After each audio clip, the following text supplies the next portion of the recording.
Well, thank you for that. Now I'd like to invite Jeff Hardison from Lytics to share some really interesting insights that Lytics is working on.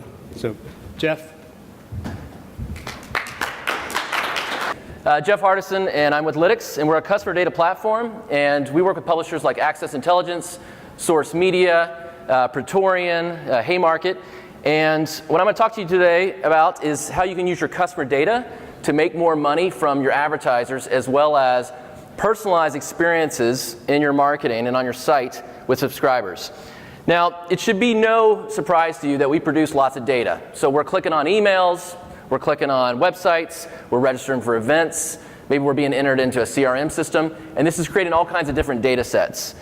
And despite all this customer data and us realizing how important it is, many companies say this is probably their most underutilized asset, this customer data. Now, there are companies out there that have done a good job historically of using their customer data.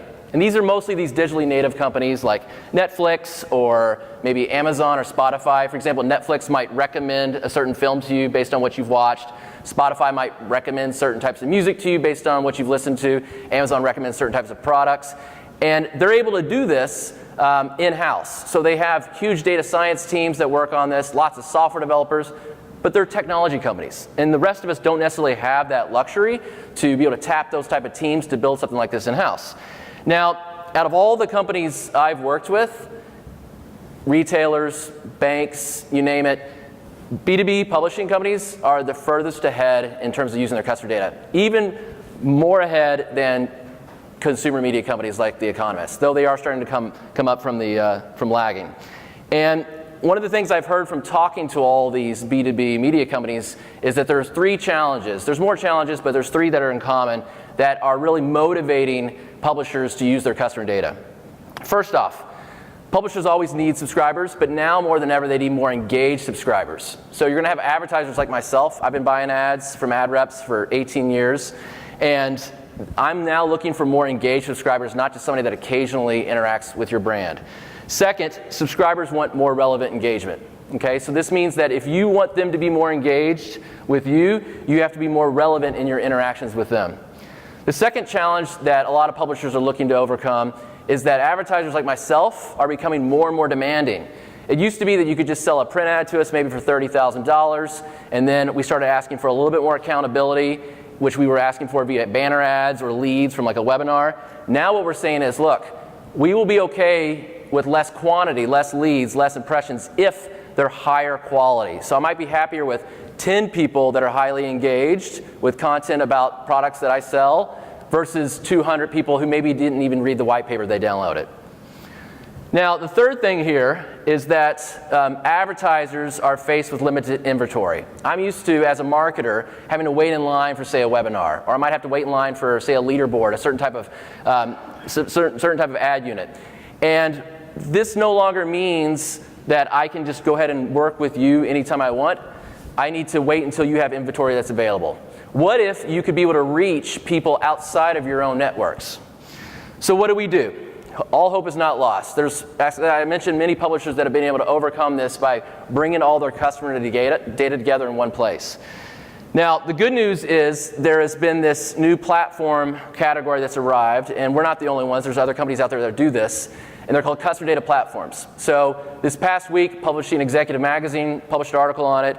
They've published a few. Gartner and Forrester wrote their first reports on customer data platforms this year, so it's starting to gain steam. But B2B publishers have known this for a couple years, that this is a way to pull together all of your customer data across marketing tools to be able to create a unified profile of a consumer that you can then sell to advertisers or use to personalize engagement. So, again, what you can do now is be able to give audiences that engagement they want, that relevant personalized interactions, as well as go to advertisers who are more demanding and say, I know more about the people that are on my site, clicking on emails and so forth. So I'm making this probably sound really easy, and it's more challenging than that. You do have to really get together and look at your organization and whether it's fit for being able to adopt something like this. There are consultants out there that are helping companies do this.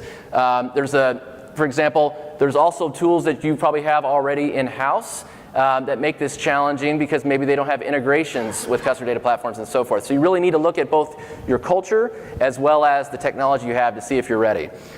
One of the things that's held back the industry is the nature of the technology industry. So all these tools that you use, let's say Marketo or ExactTarget for email, or Optimizely for personalizing your website, or Salesforce for entering in CRM records, they create different data sets, right? So if you click on an email, that's one data set. If you click on the Optimizely personalized website interactions, that's another data set.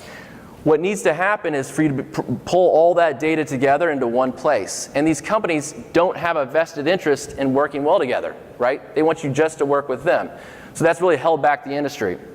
Now what's happened is that publishers have either in-house to an internal IT project or outsourcing it, are starting to pull together through integrations with all these tools one customer profile that then says, okay, this person is clicking on these emails, visiting these pages of our site, they like this kind of content, data science says they're highly engaged, and so forth. Now you can group those people into what are called audience segments. So this might be people who like articles about Asian politics, or this might be people that are about to churn and leave your publication, or maybe these are people highly engaged and they love your publication and they want to receive more interactions from you. Now another old way of doing things was recommending content in a vacuum. So if someone, say, clicked on an article about, again, Asian politics, we would then show them an article about Asian politics.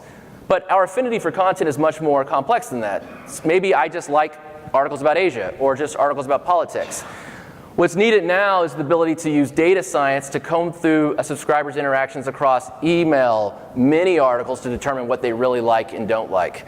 Now The Street is a great example of a company doing this. What they did was they said, all right, we have these newsletters we can charge people for, like the Jim Cramer newsletters. Now not everybody likes Jim Cramer, but some of our subscribers do. So what if we only showed modals, these little pop-ups, with an offer to get the newsletter to people who like Jim Cramer content? So what they did was they used a customer data platform to comb through all their content and figure out which content is about Jim Cramer, emails, website pages, etc. And they only showed these modals to people that like Jim Cramer. And they saw a 300% conversion increase by doing this. And to boot, they didn't show these offers to people who don't like Jim Cramer. So it's about sometimes not marketing to people is good marketing. Another old way of doing things is that we would try to predict behavior by saying, okay, if this person's anonymous and they haven't subscribed, but they've recently visited my website, maybe I should show them some type of subscription offer. Well, that's a little bit too simplistic. Maybe you need to let them visit for a while before you show them some type of subscription offer. The new way is to use data science to comb through all kinds of interactions an anonymous person has with your publications, maybe with your subscription page, maybe with your events page, etc., before you show them an offer. Or maybe you show specific offers to different types of people depending on their engagement level. So an example of that is, again, going back to The Street. As you can see here, they have an offer for people that maybe showed up twice to their site that are anonymous, trying to get them to sign up for a free daily newsletter. Maybe after several interactions, you then show them a subscription offer. You can only do this by looking at their behavior across all kinds of marketing tools that don't necessarily play well together. Another old way of doing things was that, me as a marketer, I would buy, say, a webinar and I'd be guaranteed, say, 300 leads from that. Or maybe it would be a white paper download program and I'd be guaranteed 500 leads from that. The new way is that I'm coming to advertisers and saying, and others are too, all right, I'd be happy with just 3 people if you could show that they were highly engaged with content about my brand, and I'd pay more for it versus you just giving me 1,000 leads that when I call up and my sales team call, no one responds because maybe they didn't even read the white paper. So a publisher in the industry that specializes in financial publications, they did just this. And so what they did was they could go to an advertiser and say, all right, I could show you 10,000 people and you could pay for that one price, but what if I charged you more, yet I nurtured these people over time with emails, with webinars, with other types of marketing interactions, to the point where there's actually less people, 22 people, than before, but they're highly engaged and likely to buy. And so this publisher saw 4 large ad clients and $200,000 in new revenue by being more surgical and more accountable with the marketing programs. Now, Access Intelligence, they were a real pioneer in using their customer data along with Praetorian. And what they did was they said, all right, let's look at the content affinity of various people. Let's go to, say, General Electric and say, all right, General Electric, these 10 people have engaged with articles about products that you sell. It might not be about you, the article, but it's about articles about your space, maybe your competitors. What if we did some marketing just to those 10 people versus 500 people or thousands? And let's also maybe set up an event. Let's set up a meeting at one of our conferences. And they saw 54% in increase in revenue with their professional services division in 1 year from this. Now, you might ask, is it this simple? Of course you have to retrain your sales team to be able to sell these kind of programs, but you had to do that anyway when you transitioned from, say, print ads to banner ads, 10, 15 years ago. Now, another thing is around the old way of doing things was that you had that limited ad inventory, which I mentioned earlier. Me as a marketer, I might have to wait in line for a certain type of ad unit. Now what you can do, that you have this single profile that shows how someone is interacting against, in Facebook, on your website, and email, I can then extend the audience into these other networks. So you're no longer now limited to just your own ad inventory. You can actually sell placement in Facebook. Also, let's say that somebody unsubscribes from your email newsletters, but they still love you, right? They attend your events, they look at your articles, they just don't like email newsletters. You can reach them in these other networks because you have integrations with all these other tools. So in summary, I know I went really quickly here, but we can still thrive in this new world. Just as you transition from print to banner ads and webinars and so forth, you can transition this more surgical approach to selling packages to advertisers as well as personalizing interactions. There's lots of publishers here, some not, Access Intelligence, Source Media, Praetorian, Haymarket that are all doing this, and I encourage you to talk to them. I'm also here if you have any questions. Thanks a lot.